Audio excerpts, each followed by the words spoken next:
ભાવનગર મહાનગરપાલિકાના બિલ્ડિંગમાં સર્વર રૂમમાં એસી બંધ હોવાને કારણે ઓનલાઈન કામગીરી ઠપ થઈ ગઈ હતી। મહાનગરપાલિકામાં દરેક વિભાગમાં ચાલતી ઓનલાઈન કામગીરી એસી બંધ હોવાને કારણે સર્વર બંધ થતાં ઓનલાઈન કામગીરી ઠપ થઈ હતી। જો કે સર્વર ઠપ થતાં ઓનલાઈન કામગીરી માટે ઉભેલા અરજદારોને મુશ્કેલીનો સામનો કરવો પડ્યો હતો। કેટલાક લોકો પોતાનો કામ ધંધો છોડીને આવ્યા હોય તેને પરત જવાનો વારો આવ્યો હતો। એટલું જ નહીં, શનિવાર રવિવાર 2 દિવસ રજા હોવાના કારણે લોકોની કામગીરી અટવાઈ ગઈ હતી અને લોકોને મુશ્કેલીનો સામનો કરવો પડ્યો હતો।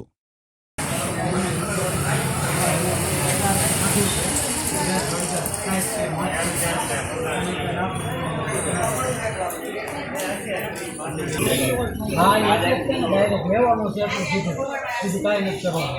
ના ગયો ને તો મને કે કાલ સાંજે હું આવ્યો છું કોઈ બંધ નથી।